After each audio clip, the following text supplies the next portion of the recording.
19 अक्टूबर 2002 मुंबई शहर में mister and Mrs सेल्विनसन के घर में एक बहुत ही खूबसूरत और प्यारी सी बच्ची का जन्म हुआ। उन्होंने उसका नाम कैथरीन रखा। इस नाम का अर्थ होता है शुद्ध, और यही उसका सबसे अच्छा वर्णन है। उसकी प्यारी और खूबसूरत मुस्कान से वो किसी भी निराश माहौल को खुशी से भर देती थी। उसकी बड़ी बड़ी खूबसूरत आंखों में हर किसी के लिए कोमलता और प्यार झलकता था। अपने सकारात्मक विचार और मौजूदगी से वो हर एक को खुशी और आराम महसूस कराती थी। कैथरीन सबकी प्यारी थी, चाहे छोटे हो या बड़े, उसे हर कोई प्यार करता था।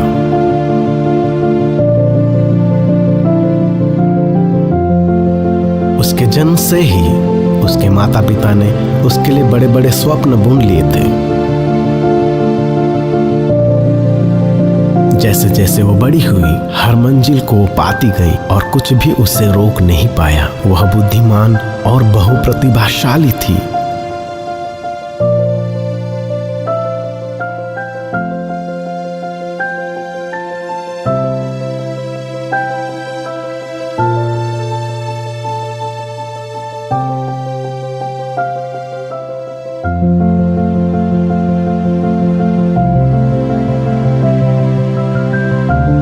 लगातार 5 वर्ष तक शिक्षा में हायर अचीवर का पुरस्कार पाकर एक बड़ी उड़ान भरी।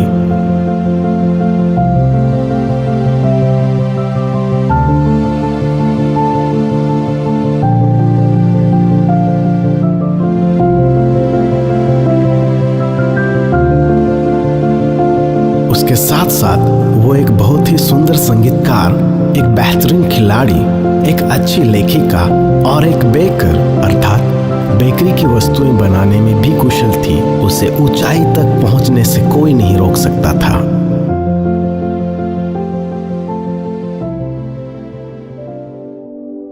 एक दिन कैथरीन के पांव में हल्का सा दर्द हुआ। बहुत दवाइयां लेने के बावजूद भी उसे इस दर्द से राहत नहीं मिली। जब इस दर्द की जांच की गई तो यह हड्डी का एक दुर्लभ उच्च श्रेणी का कैंसर पाया गया। इस बात से परिवार में अचानक एक सन्नाटा छा गया। किसी ने भी इतनी बड़ी समस्या की कल्पना नहीं की थी। यह एक ऐसा वक्त था जब परिवार के हर एक लोगों का मन बहुत ही भारी और बेचैन था, लेकिन यह सच्चाई का सामना करने का समय था। कैथरीन को अगले 8 महीने तक व्हीलचेयर पर रखा गया। ट्यूमर को हटाने के लिए कई सारे कीमोथेरेपी और सर्जरी की गई, पर फिर भी उसके पैर से कैंसर नहीं गया। जैसे जैसे कैथरीन इन सारे मेडिकल ट्रीटमेंट्स का सामना कर रही थी, डॉक्टर्स ने इस बात को कहा कि इसकी जान को बचाने के लिए हमें इसके बाएं पैर को काटना पड़ेगा। लेकिन कैथरीन ने इस बात को बड़े साहस से अपनाया ताकि वो इस बीमारी से लड़ सके, और ये देखकर सब हैरान रह गए। उसकी लंग की सर्जरी और बाएं पैर को हटाने के बाद डॉक्टर ने कहा कि वो अब कैंसर मुक्त है। कैथरीन फिर से स्कूल जाने लगी और अपने बिल्कुल नए पैर से चलने के लिए पूरी तरह से ठीक हो गई।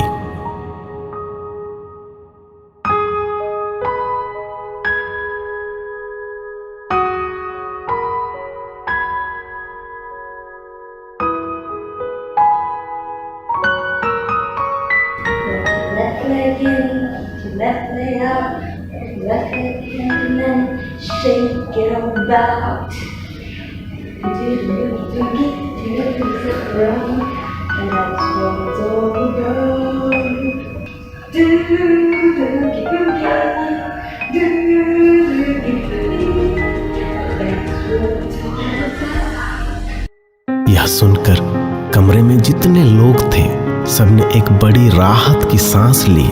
यह एक बड़ा उत्सव का समय था।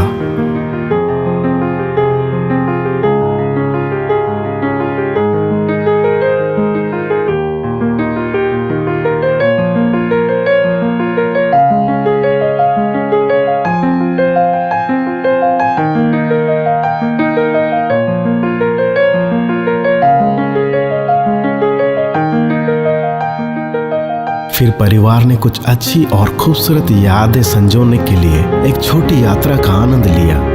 Hello everybody! Hi. Woo! We are in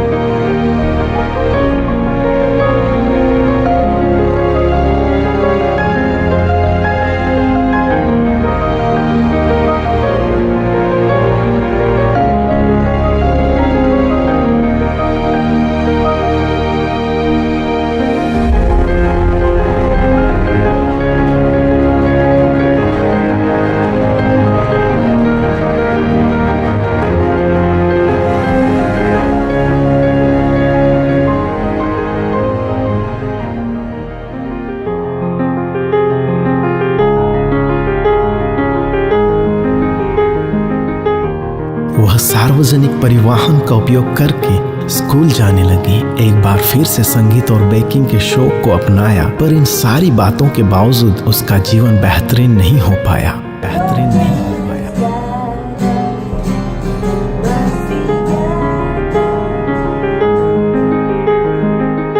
इतनी तकलीफ के बावजूद भी वो 10वीं के बोर्ड एग्जाम में अपने स्कूल में प्रथम आई।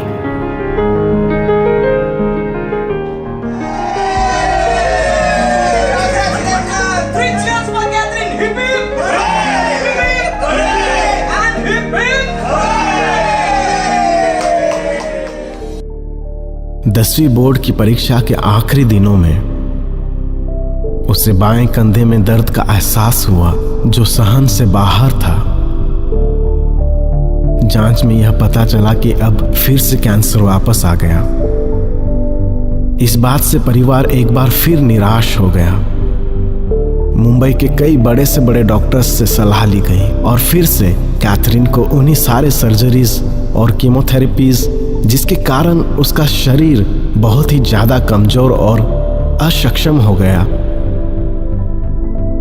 लेकिन उसका विश्वास परमेश्वर में स्थिर और अटल बना रहा। जब वो इन सारी कठिन और मुश्किल हालातों से गुजर रही थी, वो परमेश्वर से एक अवर्णनीय शक्ति को प्राप्त करती गई, जिसके कारण इस मुश्किल घड़ी में भी वो आगे बढ़ती गई। जो डॉक्टर्स उसका इलाज कर रहे थे, वे कैथरीन की खूबसूरत मुस्कुराहट और सकारात्मकता को देखकर अचंभित रह गए और उन्होंने उसके माता पिता से कहा वे बहुत ही धन्य हैं जो उन्हें कैथरीन जैसी बेटी मिली। लेकिन उसका शरीर इतना कमजोर हो गया था कि अब और दर्द वो सह नहीं सकती थी और उसके लिए अलविदा कहने का समय आ गया था। इसके तुरंत बाद 26 फरवरी 2020 को उसने अपनी आखिरी सांस ली और प्रभु में सो गई।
कैथरीन ने अपनी मुस्कान को अपनी सबसे अच्छी पोशाक की तरह पहना और किसी भी बुरी खबर या दर्द से निडर रही।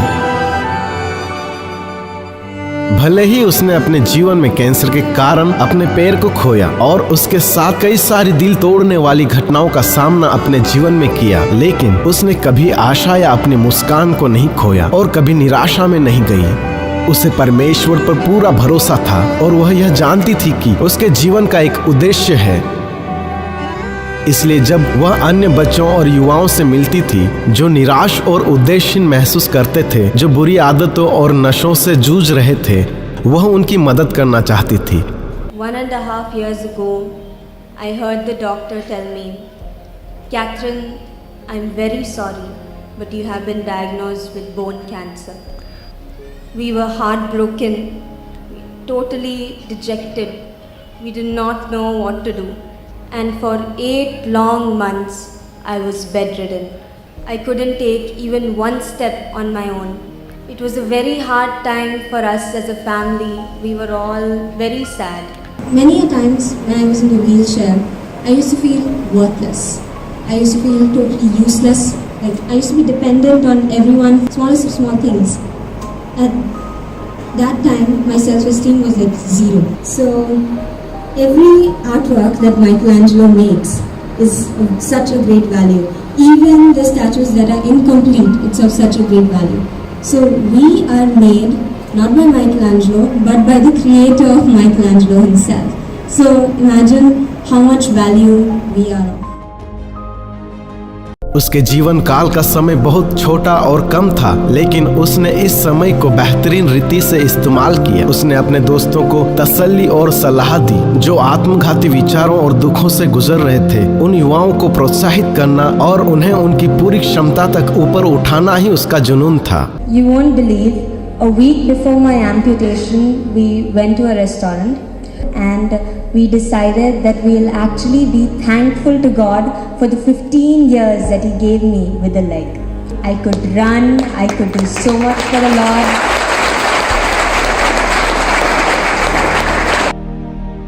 So tell me, who and all here throw out the garbage in your house every day?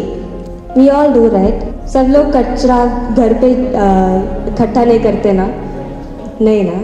So in the same way, we shouldn't accumulate the bad memories. We shouldn't accumulate the negative things of our life. We should throw it out. Satan will remind again and again, every day. Every day we have to throw out the trash. उसने बच्चों और जवानों को प्रोत्साहित और प्रेरित करते हुए यह सिखाया कि उनके पास जो कुछ है उसके साथ वे खुश और आभारी रहें।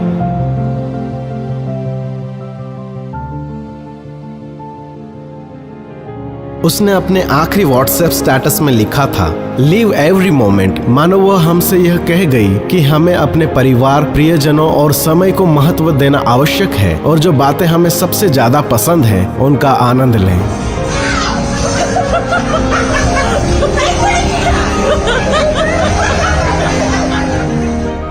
कैथरीन का यूं चले जाना हमारे लिए बिल्कुल आसान नहीं है, लेकिन हमें विश्वास है कि एक दिन हम कैथरीन से स्वर्ग में जरूर मिलेंगे।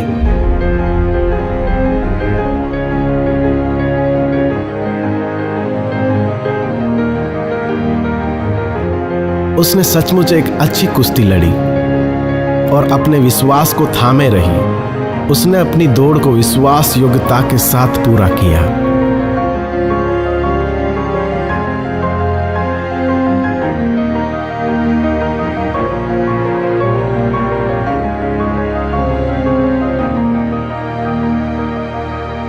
जब कैथरीन हमारे साथ थी तो उसका हमेशा से एक स्वप्न था कि वह वंचितों की सेवा करे।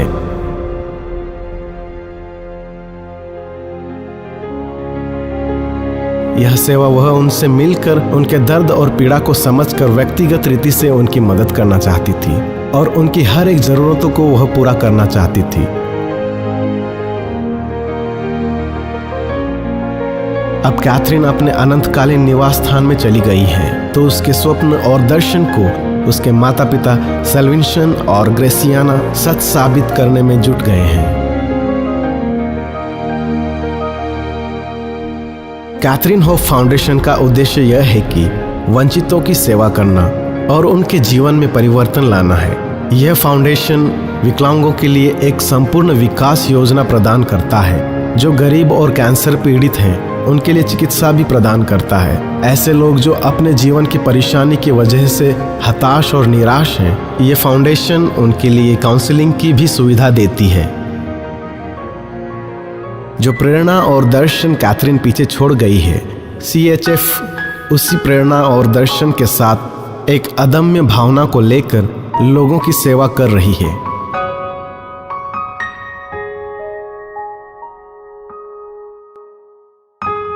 होने पाए कि CHF के माध्यम से हर समाज और समुदाय में कई सारी कैथरीन का जन्म हो, जो लोगों के जीवन को प्रेरित करे और हर गांव, हर नगर, हर राज्य और देश को बेहतरीन बनाए। परमेश्वर आप सबको आशीष दे। Okay, bye. You see a lot.